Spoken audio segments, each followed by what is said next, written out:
E o governo da Venezuela, comandado pelo ditador Nicolás Maduro, condenou o episódio que resultou na morte de Francisco Vanderlei na noite de quarta-feira. O aceno ocorre apesar dos recentes desentendimentos entre os dois países.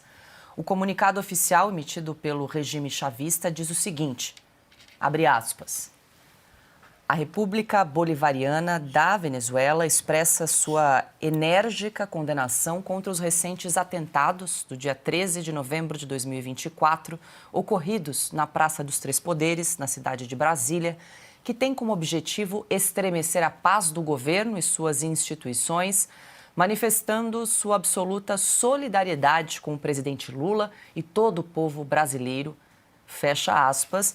Augusto, quero ouvi-lo aí, dessa tentativa de reaproximação de Nicolás Maduro? Eles estão vendo atentados no plural. Não houve nem no singular, não houve nada.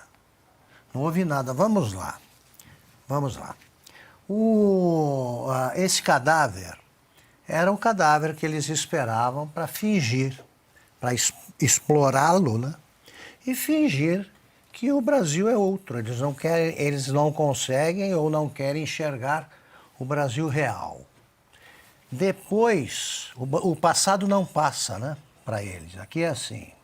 Depois, quando convém, depois do 8 de janeiro, muita coisa aconteceu. Por exemplo, e é recentíssima para ser esquecida, a eleição municipal. O povo brasileiro, aplicou uma surra histórica na esquerda e no consórcio que está no poder, que não pode ser esquecida. A campanha foi tranquila porque a Justiça Eleitoral, que é um puxadinho do Supremo, não se meteu.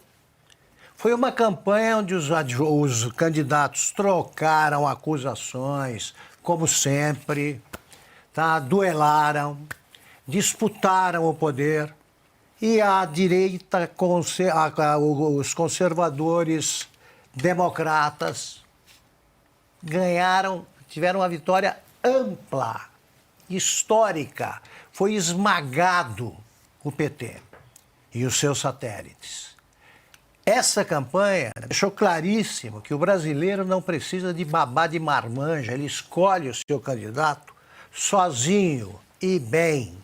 Não precisa de tutores, de toga, determinando quem é o candidato que precisa ser eleito em tal e tal cidade. O fator de insegurança jurídica e política no Brasil é o Supremo. Quando ele não se mete, tudo vai bem.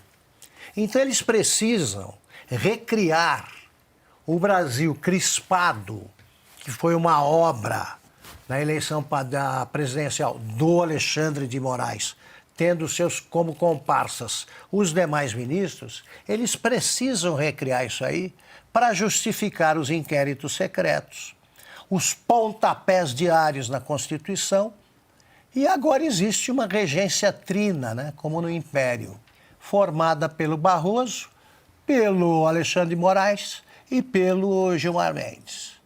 Eles discursaram sobre o assunto e, olha, o país que eles vêm não é o que vê um homem normal. Eles são muito parecidos.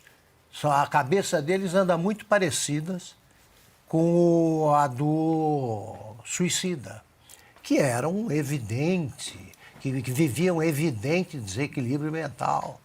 Está provadíssimo. O Alexandre lembrou muito bem, quer dizer, o advogado tem que ter uma causa. São advogados. E para piorar, o Alexandre de Moraes teve uma experiência como promotor daqueles que só acusava. Todos. Ele quer prender. Ele é um carcereiro. Né? Carcereiro vocacional. Pois bem, eles falaram, olha só o que diz, por exemplo, o Barroso. Onde foi que nos perdemos nesse mundo de ódio, intolerância e golpismo? Houve alguma coisa na campanha eleitoral que permita, que autorize uma frase dessas? Claro, Barroso adora ouvir a própria voz, né? É uma música, a voz dele para os próprios ouvidos. A gente conhece vários oradores assim. né? Ele ama o próprio Barroso. Ora, ele se ama. Aí ele vem. Querem perdoar sem antes sequer condenar. Querem perdoar sem antes sequer condenar, para dizer que a anistia não faz sentido. Eles é que condenam sem que exista o devido processo legal e sem que seja exercido o direito de ampla defesa. É outra coisa. Eles mantêm presos os inocentes, e aí por isso é que eu citei o Alexandre. Ele falou: o advogado tem uma causa. Ele está dizendo que onde foi que nos perdemos e tal, e por que subitamente se extraiu o pior das pessoas. Foi ele quem disse, ao lado do João de Deus, que o estuprador compulsivo extraía o melhor de todos nós. Quer dizer, para ele o João de Deus era o modelo. Agora estão extraindo o pior. Então liberte o João de Deus. Aliás, está em prisão domiciliar, que é uma maravilha. Semelhante à prisão domiciliar que foi imposta por eles mesmos aí aos ministros.